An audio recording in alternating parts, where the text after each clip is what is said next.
Hello, hello, hello. I am here at the end of week 1 of my sugar-free challenge, and I thought I would provide an update on how things are going.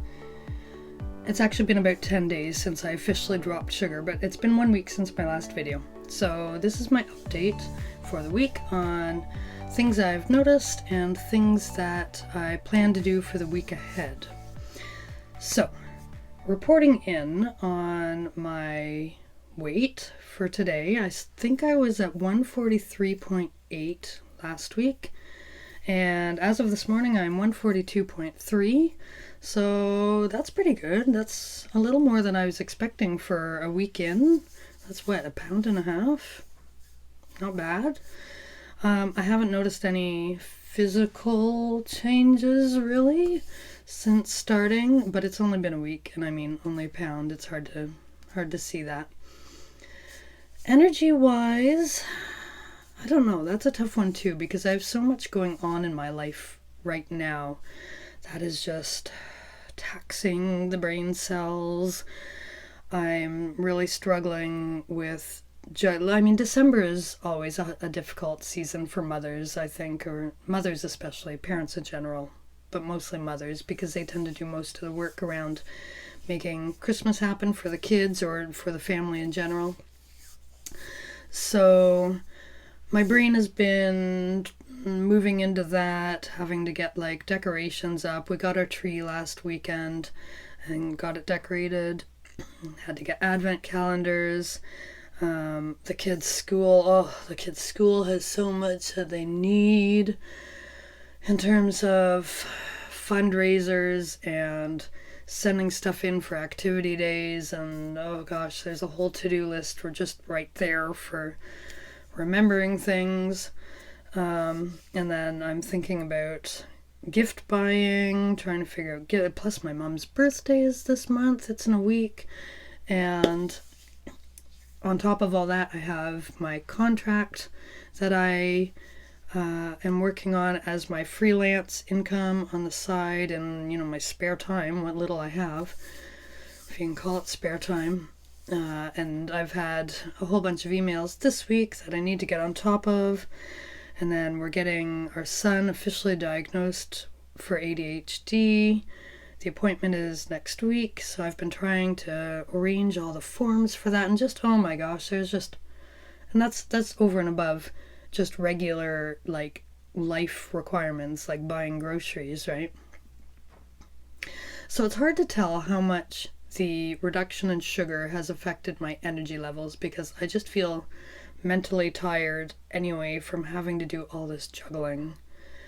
The one thing I have noticed is during my more stressful moments, or the moments where I feel like I'm juggling too much in my brain and I need a little dopamine boost in order to keep chugging along, and I would normally have reached for some form of sugar, either by buying something while I'm out or by grabbing like chocolate chips or something here at home. And I haven't been able to do that, and I don't have a really ready-made replacement for that. I've been eating a lot of cheese slices and peanut butter, and those two seem to be my two dopamine go-tos at the moment. I need to find a better thing for my dopamine replacement. I don't have the means to go out and do exercise, which I know can be a really good way of boosting dopamine levels. My understanding and my experience is that you get a good hour's worth out of that dopamine boost before you start seeing the levels fall. Coffee I've been leaning on a lot as well. I have reduced the sugar in my coffee a little bit, not a great deal yet. So I'm still having a lot of coffee, and the caffeine there helps as well as something that I just kind of sip on throughout the day to keep me level. So energy levels haven't really made a noticeable change, but that may just be the season. Hard to say. An interesting thing though is that I haven't had any negative effects that I've been able to detect anyway.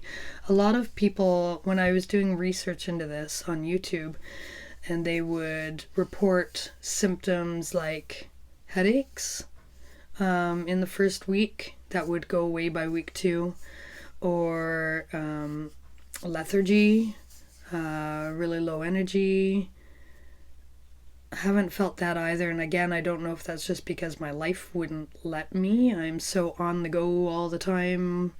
Maybe I've got enough cortisol going on that it's keeping me going. I don't know. But I haven't had any lethargy. There's been no headaches. I have been having a little bit of sugar still in my coffee, as I say. I don't think there's been any other sugar, really. I did have one night where I had to taste test. I made an apple crumble. This is really cute. Made an apple crumble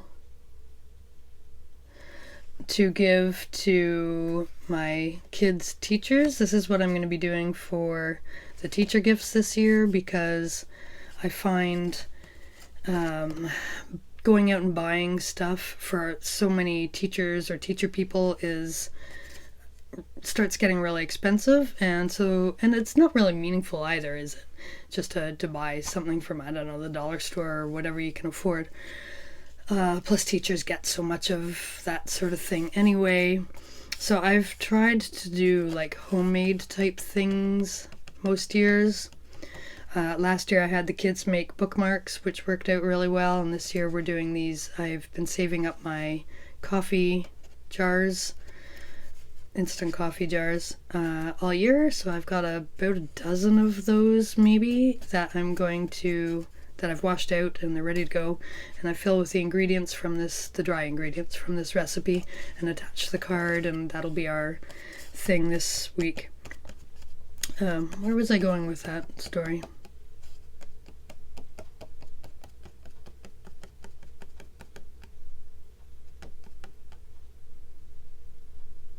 I don't know. I've totally and utterly forgotten. ADHD tangent for you there. Oh, sugar. I was taste testing that recipe and it calls for honey or maple syrup or table syrup in the recipe as the sweetener, and also to help bind and rehydrate things and whatever. So there's a little bit of sugar in that. But outside of those, I haven't, and you know what's expected in like peanut butter has a little bit, tomato sauce has a little bit. I haven't been eating bread. Fruit, of course. Outside of those sources of sugar, I haven't been having any of my usual like pastries or dessert type things or chocolate chips or the other stuff that I would usually reach for.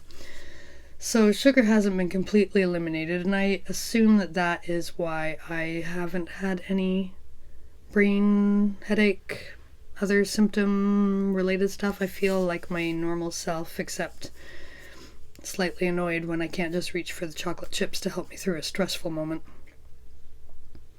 So that's good, but as I'm continuing to cut back on the sugar, that might change. I don't know. We'll see. Anyway, next week, going forward, my next steps, I've already cut out most of the sugar except for the coffee, so I'm going to continue cutting back on the coffee sugar and any other reductions that I might identify during the week. I don't think there'll be much else, but we'll see. And then, here's another thing. I feel like I'm a little masochistic to try and do this challenge during the Christmas season when everything is baked goods, and there's the social element and the festive element of having sugar with things. Like, there aren't a lot of savory treats that go along with Christmas. So I am going to let myself have, like, my mom's birthday is next week. I will have a piece of her cake. When Christmas comes down the road, obviously a slice of pie or whatever. Any other little treats that may come up socially, is going to be fine, and I'm going to maintain my no sugarness here at home as much as I can, understanding that 'tis the season and there's going to be a lot of sugar around. So in those cases, it's going to be portion control that I'm going to focus on to try and keep the sugar that I do eat at a lower level than what I had been eating before.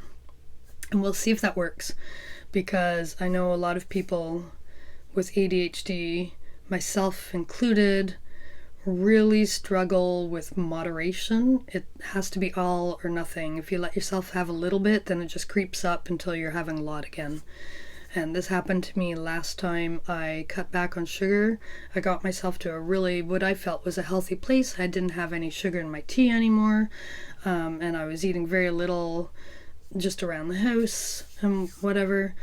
But then I started letting myself have a little treat now and then, and it crept back up as my stress got bad. So we'll see how that goes. I am going to try and be a little stricter with myself this time, because I am being very conscious about the down the road health consequences of too much sugar, one of which being my teeth. I had another cavity filled today, another major cavity, but at least I get to keep the tooth. I would like to keep all the teeth. My dentist has been fabulous in doing his best with my failures. So the least I can do is to try to reduce I'm passable at cleaning, so where I can make the most difference is in sugar reduction. So that's my plan going forward. We'll see how it goes. If anyone else is on this journey with me, I would be interested in hearing your own experience. If you've got any good tips or tricks or great snack options, or even better, a dopamine fix when you're having a stressful moment, please leave it down in the comments below. I'd love to hear it. And I will check in with you in another week and see how it's going then. In the meantime, we'll see you in the next video, and have a lovely day. Bye.